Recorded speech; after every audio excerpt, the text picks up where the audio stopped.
Welcome to a story that is not fantasy. It is real, humble, and unforgettable. It is about a boy who began with nothing. No money, no famous name, no big advantage. He was not born into wealth. He did not inherit a business. He started with an empty wallet and a restless dream. Maybe you know this feeling too.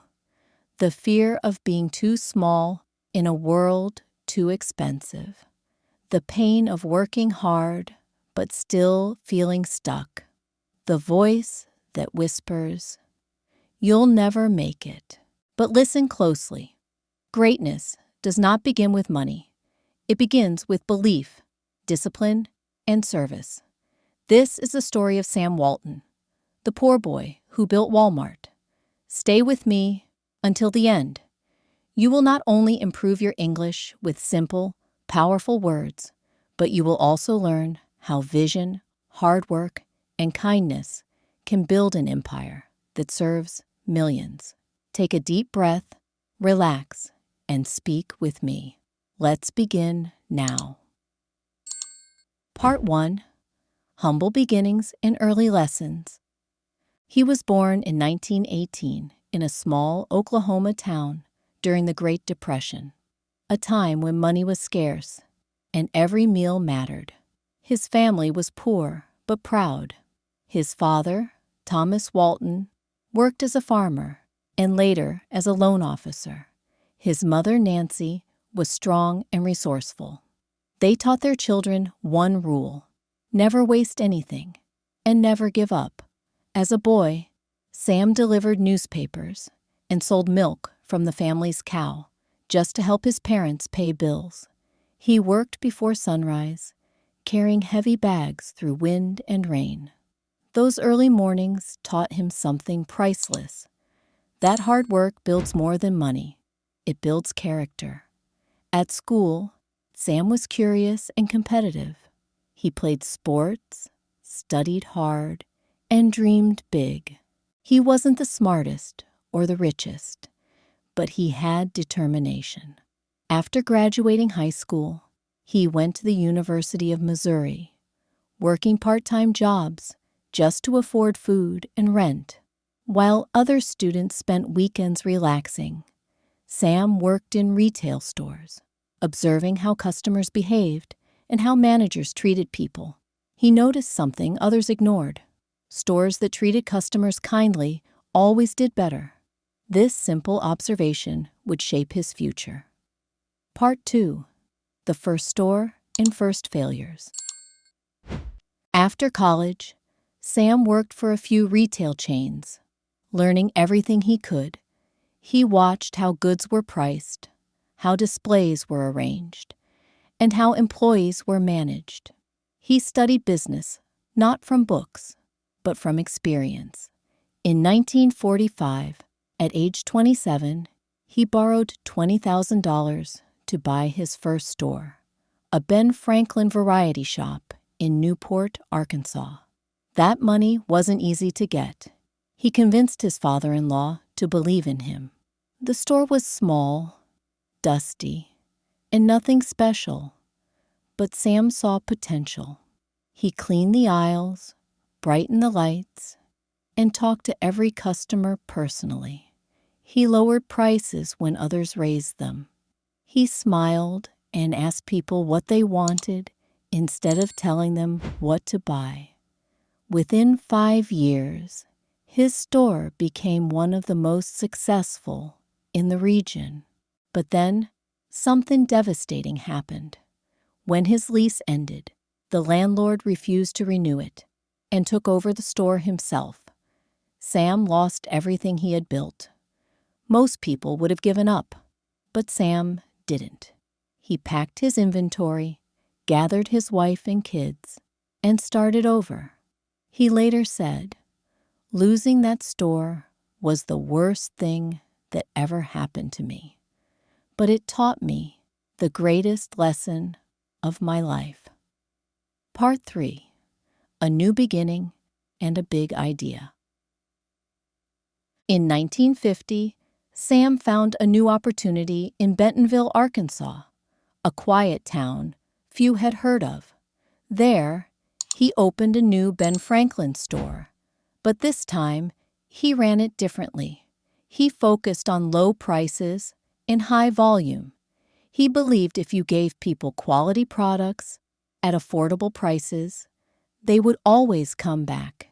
He started driving hundreds of miles every week to visit suppliers directly, cutting out the middlemen and saving costs. He used those savings to lower prices even more. His store grew fast, then faster. Customers came from nearby towns just to shop there. Sam's philosophy was simple but revolutionary. If you take care of your customers, they'll take care of your business. He didn't chase luxury. He chased loyalty. By the early 1960s, he had several successful stores. But something inside him kept whispering, "Go bigger." So he took another risk, an even bigger one. Part 4. The Birth of Wal-Mart. In 1962, Sam opened his first Wal-Mart in Rogers, Arkansas. The idea was bold: sell more for less. Many people laughed. Competitors said, "You can't make money with prices that low." But Sam proved them wrong. He used efficient supply chains, smart inventory systems, and relentless cost control to keep prices low and profits steady. He didn't just open stores. He opened opportunities. He hired local people, treated them like family, and called them associates. He believed success belonged to everyone on the team. By the 1970s, Walmart spread across small towns in the South and Midwest, places big retailers ignored.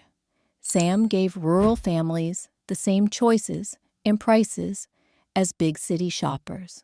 By 1979, Walmart had reached $1 billion in sales, a number few could imagine. But Sam still drove his old pickup truck, wore simple clothes, and ate at local diners. He said, "It's not about me. It's about the people we serve." Part 5. Challenges, Growth, and Legacy. Success brought pressure. As Walmart expanded, critics accused it of growing too fast, too big.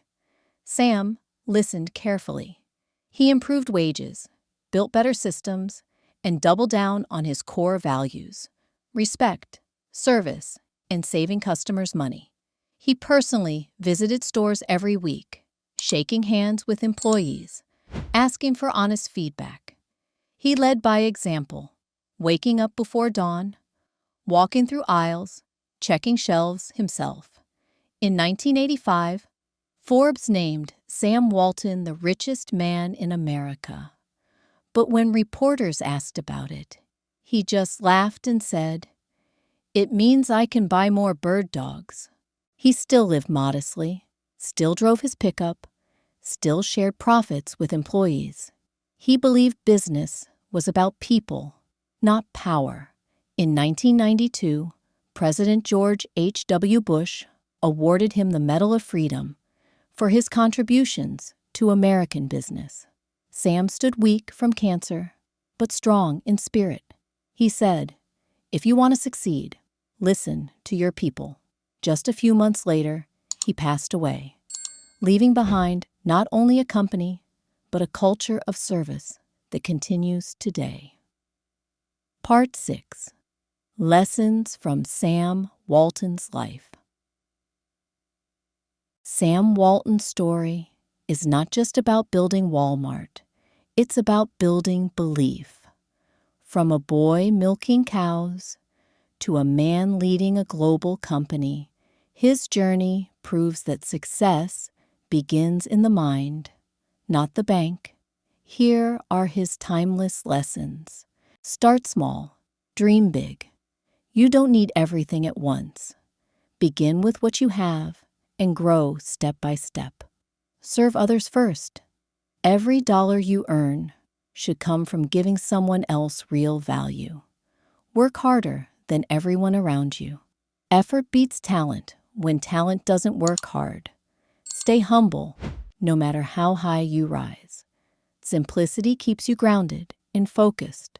Listen more than you speak. People on the front lines often hold the answers. Never stop learning. Curiosity is the fuel that keeps your dream alive. Sam Walton once said, "We're all working together. That's the secret." From a single store in Arkansas to thousands around the world, his vision became a movement, a reminder that service, honesty, and persistence still matter. The story of Sam Walton is not about money. It's about possibility. It's about a boy who refused to believe that poverty was his destiny. He learned, he served, he built, and through that, he changed how the world shops. So, what can you learn from him today? Start where you are, work with what you have, serve with your heart, and never forget, your dream, no matter how small it seems now, can grow bigger than you ever imagined. If Sam Walton could rise from a poor boy, selling milk to the founder of Wal-Mart, your path is waiting too. Don't forget to subscribe so you won't miss the next story.